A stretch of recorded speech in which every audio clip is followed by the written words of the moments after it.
Ukraine के सूमी में रूस का बड़ा हमला हुआ है। सूमी में 8 गाइडेड हवाई बम से हमला किया गया। सूमी के इंडस्ट्रियल जोन में किया गया बड़ा हमला। रिहायशी इलाके में भी रूस का हमला हुआ है। तस्वीरें आपको हम दिखा रहे हैं।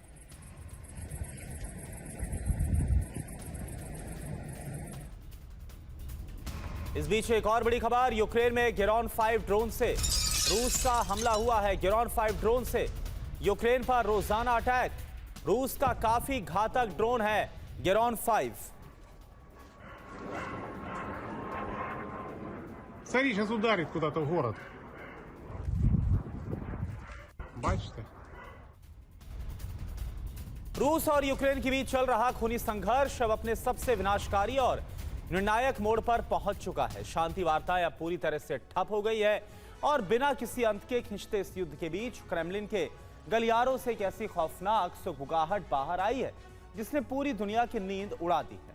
क्या पुतिन ने यूक्रेन के खिलाफ अपने सबसे खौफनाक विकल्प पर मुहर लगा दी है? क्या यूक्रेन अब आधे से भी कम में बचने वाला है? क्या पुतिन परमाणु बम का इस्तेमाल करने वाले हैं? क्या यह हमला टैक्टिकल हथियारों से होगा या तीव्रता बहुत ज्यादा होगी? इस सुपर एक्सक्लूसिव रिपोर्ट में आप देखिए पुतिन के नए ब्लूप्रिंट को लेकर जो सच्चाई है वो क्या है। वो हथियार हो सकता है परमाणु बम, यानी पुतिन यूक्रेन को खाक में मिलाने के लिए एटम बम का विकल्प आजमा सकते हैं। ऐसी कई रिपोर्ट में दावा किया गया है कि सर्दियों में रूस सबसे बड़ा हमला कर सकता है। हालांकि पहले टैक्टिकल परमाणु हथियारों का इस्तेमाल हो सकता है जिससे ज़ेलेंस्की पूरी तरह से आत्मसमर्पण के लिए तैयार हो जाए। रूस यूक्रेन पर हमलों का दायरा और तीव्रता बढ़ाने पर विचार कर रहा है। मॉस्को को अब कूटनीतिक सफलता की उम्मीद बेहद कम है, इसलिए रूस के सामने अगला विकल्प है बारूद का दबाव बढ़ाओ, कीव को झुकाओ और युद्ध क्षेत्र का समीकरण बदल डालो। रूस के इस बारूदी ब्लूप्रिंट को समझिए। सबसे पहले कीव पर बैलिस्टिक प्रहार, फिर बुनियादी ढांचे पर हमला, उसके बाद ऊर्जा नेटवर्क को नुकसान जिससे एयर डिफेंस पर दबाव बढ़े, लॉजिस्टिक सप्लाई बाधित हो जाए, औद्योगिक क्षमता कमजोर पड़ जाए। पुतिन ने ऐसा ब्लूप्रिंट तैयार किया है जिसमें यूक्रेन को आधे से ज्यादा तबाह करने की तैयारी है। इसके लिए रूस सर्दियों में सबसे बड़ा प्रहार कर सकता है और इसकी शुरुआत कीव से हो सकती है, जहां पर रूस टैक्टिकल हथियारों का इस्तेमाल कर सकता है। कीव के बाद चेरनिहाइव भी रूस के टारगेट पर है और इसके बाद सूमी और पोल्टावा में भी भारी तबाही हो सकती है। खार्किव और लुहांस्क में टैक्टिकल हथियारों से तबाही मचाने की तैयारी है, जबकि डोनेट्स्क, निप्रोपेट्रोव्स्क और ज़ापोरिज़िया में रूस टैक्टिकल परमाणु हमलों से तबाही मचा सकता है। खेरसॉन, उससे आगे मिकोलाइव और फिर यूक्रेन के पोर्ट सिटी ओडेसा तक रूस परमाणु हमला कर सकता है। हालांकि इसके लिए कम तीव्रता के परमाणु हथियारों का इस्तेमाल कर सकता है। वो टैक्टिकल परमाणु बम 5 टन, 10 टन, 20 टन, 25 टन और 50 टन के हो सकते हैं, जिससे आधे से ज्यादा यूक्रेन पर हमले किए जा सकते हैं। इसके लिए रूस को हर प्रांत के बड़े शहरों में हमले करने होंगे। यूक्रेन पर हमले के लिए रूस टैक्टिकल परमाणु हथियारों का इस्तेमाल कर सकता है, जिसमें अगर 50 टन के टैक्टिकल परमाणु बम का इस्तेमाल किया गया तो 3 स्तर में तबाही हो सकती है। पहला जोन पूर्ण विनाश का होगा, जिसका दायरा 2 किलोमीटर का हो सकता है और इस जोन में रहने वाले सभी लोग मारे जा सकते हैं, क्योंकि हमले में तुरंत विस्फोट होगा और पूरा इलाका जलने लग जाएगा। इससे आगे का जोन गंभीर क्षति का होगा, जिसका दायरा 5 किलोमीटर का होगा। रेडिएशन और विस्फोट से 70% लोगों की मौत हो सकती है। इससे आगे विकिरण का विस्तार होता रहेगा। तीसरा जोन मध्यम क्षति का हो सकता है, जो 10 किलोमीटर तक हो सकता है, जिसमें रहने वाले 20% लोगों की जिंदगी पर खतरा मंडरा सकता है। इस जोन को radio active fall out zone भी कहा जाता है। S-400 की RM-48U मिसाइल को इस्कंदर 9M 723 बैलिस्टिक मिसाइल से सस्ता विकल्प माना जा रहा है।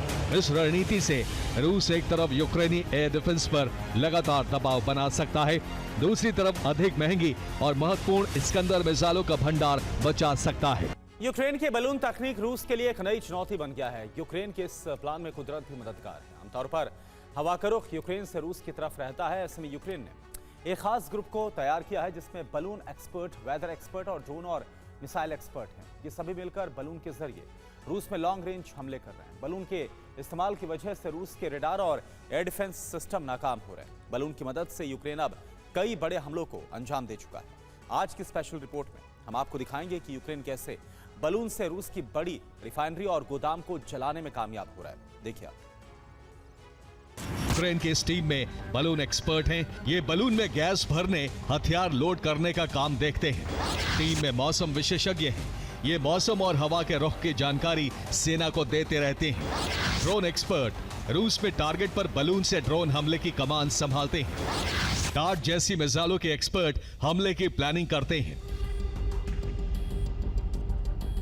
पुतिन ने ऐसा ब्लूप्रिंट तैयार किया है जिसमें यूक्रेन को आधे से ज्यादा तबाह करने की तैयारी है। इसके लिए रूस सर्दियों में सबसे बड़ा प्रहार कर सकता है और इसकी शुरुआत कीव से हो सकती है, जहां पर रूस टैक्टिकल हथियारों का इस्तेमाल कर सकता है। कीव के बाद चेरनिहाइव भी रूस के टारगेट पर है और इसके बाद सूमी और पोल्टावा में भी भारी तबाही हो सकती है। खार्किव और लुहांस्क में टैक्टिकल हथियारों से तबाही मचाने की तैयारी है, जबकि डोनेट्स्क, निप्रोपेट्रोव्स्क और ज़ापोरिज़िया में रूस टैक्टिकल परमाणु हमलों से तबाही मचा सकता है। खेरसों से आगे मिकोलाइव और फिर यूक्रेन के पोर्ट सिटी ओडेसा तक रूस परमाणु हमला कर सकता है। हालांकि इसके लिए कम तीव्रता के परमाणु हथियारों का इस्तेमाल कर सकता है।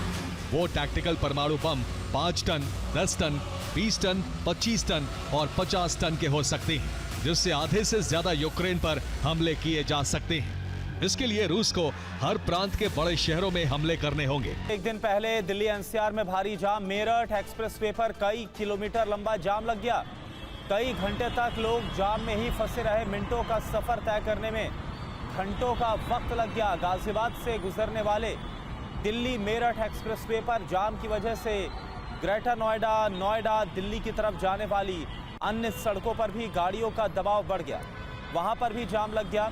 शहर के कई हिस्सों में रक्षाबंधन की खरीदारी की वजह से जाम जैसे हालात बन गए। ये देखिए आप। और इस बीच एक और बड़ी खबर, गुरुग्राम में भी कई किलोमीटर लंबा जाम। साइबर सिटी इलाके में घंटों जाम लगा रहा। रक्षाबंधन से पहले सड़क पर भारी ट्रैफिक। लोगों ने वीडियो बनाकर शेयर की है अपनी परेशानी। ये देखिए आप, जहां तक नजर गाड़ियों का हुजूम।